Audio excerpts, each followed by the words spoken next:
Hello lovelies, welcome back to the channel. In today's tutorial, I'll be showing you how to make a basic fitted top. You can make this as a crop top or a full length top. You can also make it with long sleeves or short sleeve like the one I have on. This is very easy to make and it is beginner friendly. If this sounds like something you want to learn, please watch to the end of this tutorial. I have videos on how you can make a baggy pants like the one I'm putting on, and also a video on how you can easily and neatly make a 3D cargo pocket like the one I have on these pants I'm putting on. If you want to see how to make these or you want to learn on how to make them, I'll drop links to the videos in the description box. Let's get right into today's tutorial. To make this kind of top, you would need a stretchy fabric and you need 1 yard or less of that depending on the length of your top. So the stretchy part of your fabric would be the parts you're going to put on fold, which would be the part you take your circumference measurement, and the less stretchy part will be the length of your top.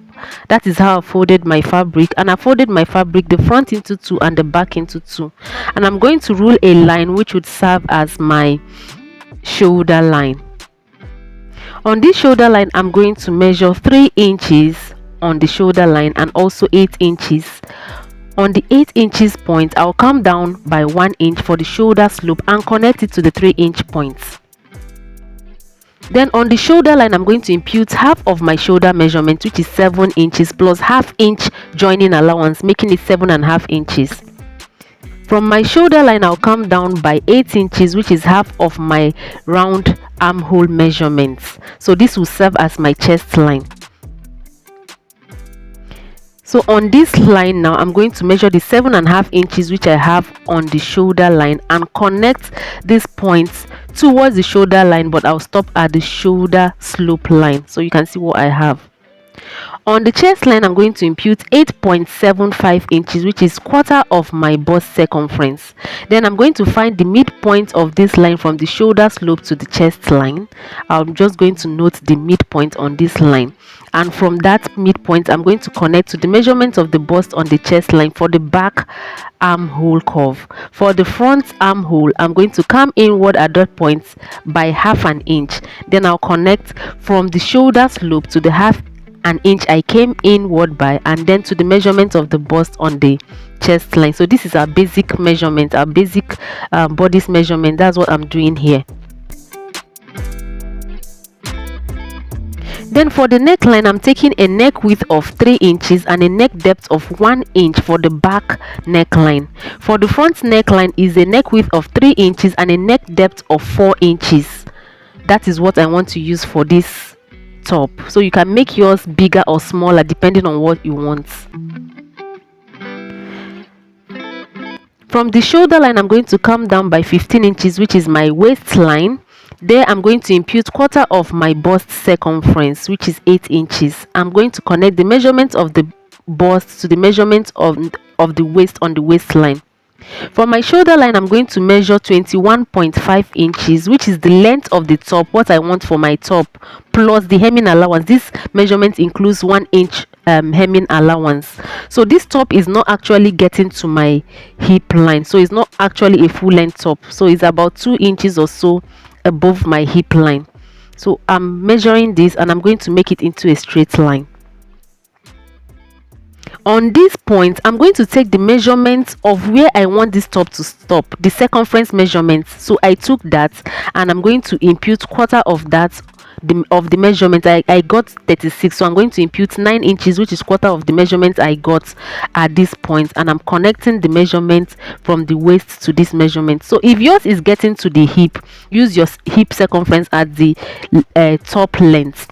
So for this kind of top, you're not going to add sewing allowance. Okay, so I'm just only adding my allowance for joining the shoulder, but I will not add allowance and on the side because it's a stretchy fabric. If your fabric is not that stretchy, add ½ inch allowance to that, and if it's stretching too much, remove 1 inch from the circumference measurement you've divided. Okay, you just remove 1 inch so that the top can hug on the body. So I'll go ahead and cut out my top. So I've taken every measurement. I'm going to cut this out. So for me, I'm not adding any sewing allowance, and I'm not removing anything from my body circumference. I'm just cutting exactly my body circumference because my fabric is stretchy but not too stretchy.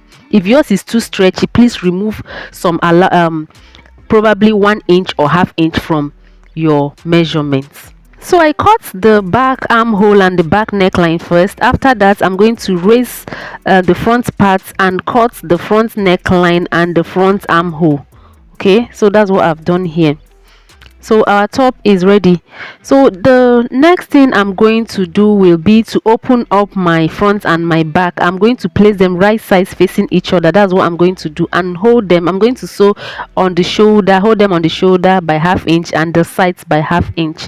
So to cut my sleeves, I'm going to take one of my top and measure what I have on the armhole. So when I measured, I had 9 inches excluding the shoulder joining allowance. So on fold, I have my fabric 9 inches for the front. I'm cutting the two sleeves together, and for the length of my sleeve, I have 7.5 inches. I'll be using half inch to attach the sleeve to the top and 1 inch to hem. So at the end of the day, I'll have 6 inches as the length of my sleeve. So for the cap height, I used 3.5 inches, and I measured 8 inches on that cap's height, and I'm making a curve towards the 8 inches for the sleeve head. So I'll make sure that what I have on the sleeve head is up to the 9 inches I measured on my round armhole. Then for the round sleeve circumference is 13 inches divided by 2. I have 6.5, so I've just connected, and I'll go ahead and cut out my sleeve. If you don't know how to make a basic short sleeve, I'll drop link on how to make that in the description box. And if you also want to make a long sleeve or a 3/4 sleeve, I'll also drop links to how you can go about that in the description box. After cutting the sleeve, I'll just sew them by the side with half inch. So my top, I've sewn the shoulder and the sides with half inch. I use half inch to sew everything, so you can see what I have at this point. And I'm going to attach my sleeve, which I've closed and hemmed the lower parts. So I've turned my sleeve to, I'll turn it to the right side, my sleeve, and then my top, I've turned the wrong side out. The wrong side is out, so I've notched the center of my sleeve. I'm going to notch this center like this. So this center should be touching the shoulder joining allowance like this, and then the seam on the sleeve and the seam on the top should match each other. Then I'll pin them together for both sleeves, and then I'll go and sew with half inch sewing allowance. So I've attached them, the sleeves. So this is what I have at this point. You can see the top is coming together. So all that is left is the neckline. So I'm going to measure the circumference I have from one shoulder joining. I would measure till I get to where I started measuring from. So when I measured, I had 25 inches. So that's what I have. So I'm going to cut out a band to finish up the neckline. So I've folded this into two. Since it's 25, that means my fabric is on fold. I'm going to cut out 12.5, and the stretchy part, please, would be the part that will be this 25 inches. Okay, so for the height of this band, I'm going to use 2 inches. So I'm measuring 2 inches by 25 inches. So that's what I'll cut out at first. This is what I've measured, and I'm just going to cut this out.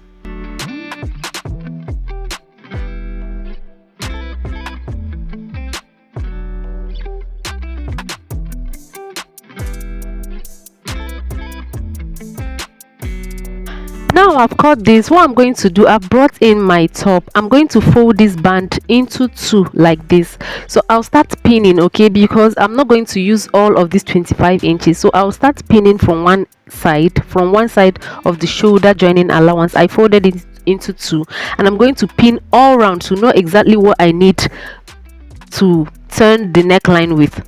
Do you understand?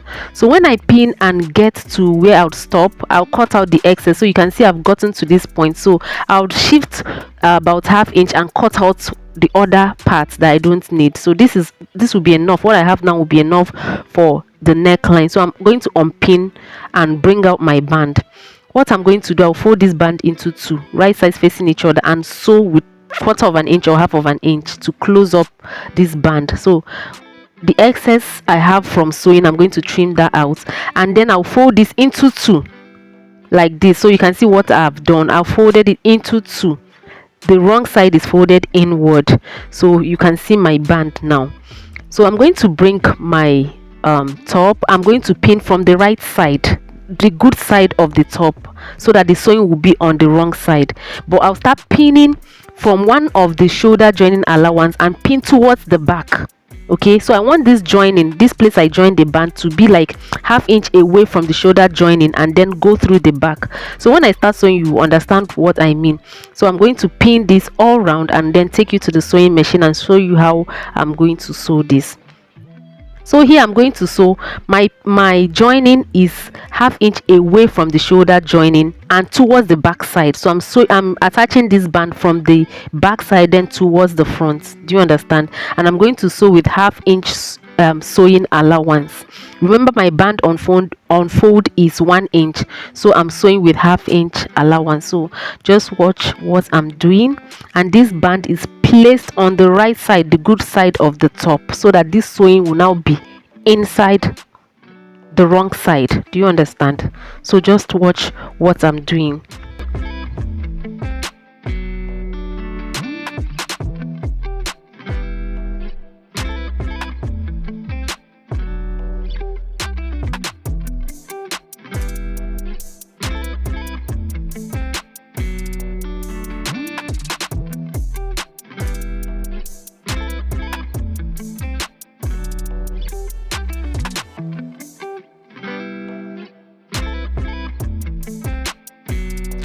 So I'll sew till I get to the point where I started from, then I'll backstitch. So you can see the neckline, you can see what it looks like at this point. So I've done this. All I have to do is to take this out. I don't have an overlocking machine, so I'll go and weave it, all the seams I've made inside. So for the neckline, after weaving, I'm going to top stitch close to the neckline. Okay, top stitch the seam to make it relax properly, and I'll iron this very well. I'll also hem the lower part, the hem part of this top, and I'll iron very well so it relaxes properly. So guys, this is it on how you can make this basic fitted top. Thank you for watching. Please don't forget to like this video, leave your comments in the comment section, subscribe if you're not yet subscribed to this channel, and I'll see you in the next tutorial.